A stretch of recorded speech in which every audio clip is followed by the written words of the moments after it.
সুপ্রিয় দর্শক, আসসালামু আলাইকুম। যে যেখান থেকে আমার ভিডিওটি দেখছেন, আশা করছি আপনারা সকলে অনেক অনেক ভালো আছেন। আজকের পর্বে তৈরি করে দেখাবো ম্যাঙ্গো সাবুদানা ডেজার্ট। আশা করছি আজকের রেসিপিটি আপনাদের কাছে অনেক ভালো লাগবে। রেসিপিটি ভালো লাগলে শুরুতে একটি লাইক দিয়ে পুরো ভিডিওটি দেখার চেষ্টা করবেন এবং ভিডিওটি ভালো লাগলে সুন্দর একটি কমেন্ট করে চ্যানেলটিকে সাবস্ক্রাইব করে যাবেন। ম্যাঙ্গো সাবুদানার ডেজার্ট তৈরি করার জন্য প্রথমে একটা হাঁড়িতে নিয়ে নিচ্ছি 4 কাপ পরিমাণে তরল দুধ।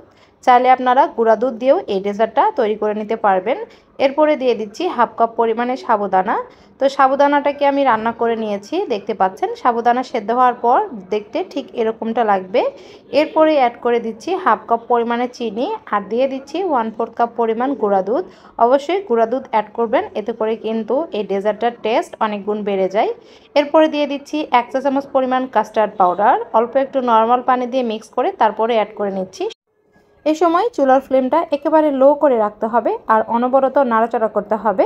নাড়াচাড়া বন্ধ করা যাবে না, এতে করে কিন্তু কাস্টার্ড পাউডারটা দলা পাকিয়ে যাবে। তো বেশ কিছুক্ষণ রান্না করার পর দেখতে পাচ্ছেন আমার এই মিশ্রণটা ঠিক এরকম হয়েছে।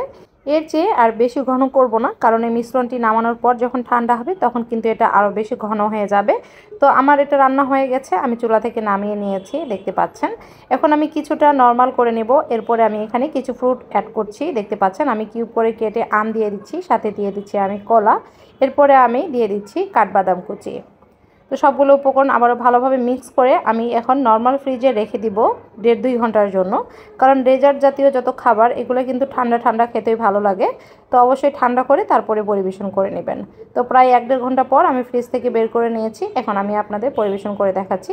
তো আমি এখানে দুটো সার্ভিং গ্লাস নিয়েছি, দেখতে পাচ্ছেন। উপর থেকে আবারও আমি কিছুটা আম কিউব করে দিয়ে দিয়েছি আর কিছুটা দিয়ে দিচ্ছি পেস্তা বাদাম কুচি, কাঠবাদাম কুচি। এতে করে দেখতে আরও সুন্দর লাগবে এবং খাওয়ার আকর্ষণটাও কিন্তু বেড়ে যাবে।